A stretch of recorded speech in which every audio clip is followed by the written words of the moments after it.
Ramallah Underground was formed around 2003, and it used to be a website actually. It used to be a platform for Palestinian artists to put their stuff on it. I used to put my own music on it. Other people used to put their music on it, and some visual artists used to put their photography and their paintings on it. And then me and another rapper called Boycott, we formed a band and we named it Ramallah Underground.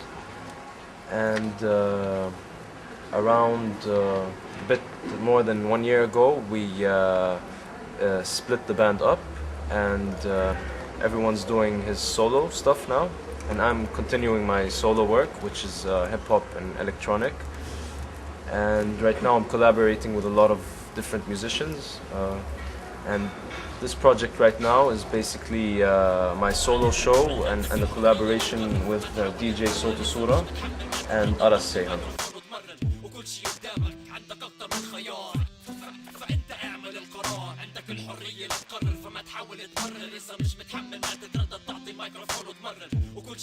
When you're under struggle or under pressure, certain pressure or occupation, like you said, like in Palestine, for example, it not motivates, but it gets you.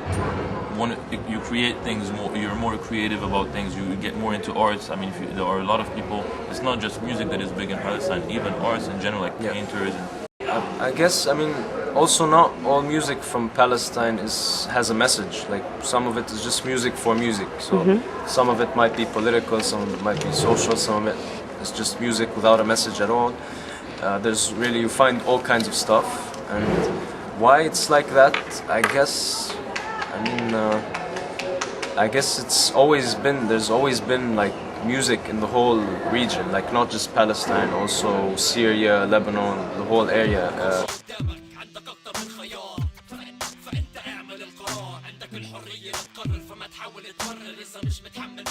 Everyone was very happy about what happened in Tunis and in Egypt, and you could see that energy going all around the Arabic world, if not even the whole world. You can feel like how that energy reached you. Like in Palestine, I saw everyone was very happy, and there was a new kind of energy in the air because it's so close to us, and what happens in one Arabic country affects all the others. It's like a domino effect.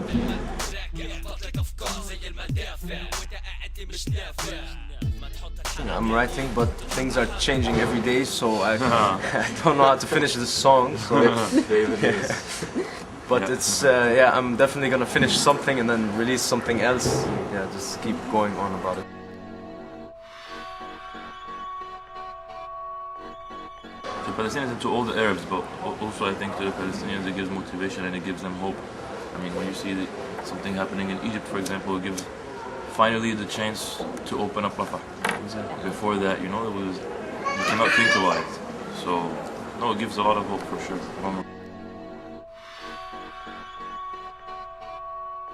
It has many other consequences, and it shows Palestinians that Egyptians are also on our side and also want justice for us and care about us, and vice versa also. So I think with the government that used to be in Egypt, it kind of used to block that thing. Like, Palestinians didn't really know what Egyptians were thinking and so on, but now it's very clear to us what they want and how they're thinking.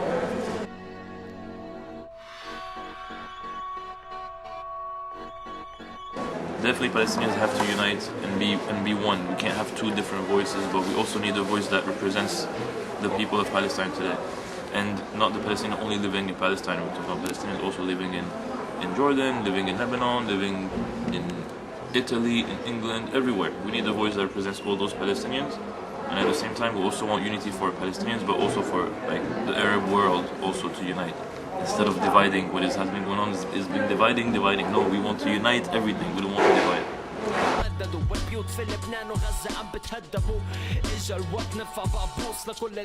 I like to see myself as a human being first, and we're just like we have borders between us, borders that were drawn on maps and stuff. But in the end, that was just made to divide us all. But in the end, we're all the same humans. So no matter where you're living, your problems should also be my concern. And I think that's what he meant by stay human. What about you? Yeah, exactly. I mean, he described it in a very good way. I mean, when you see events happening in, like was happening in Japan, for example.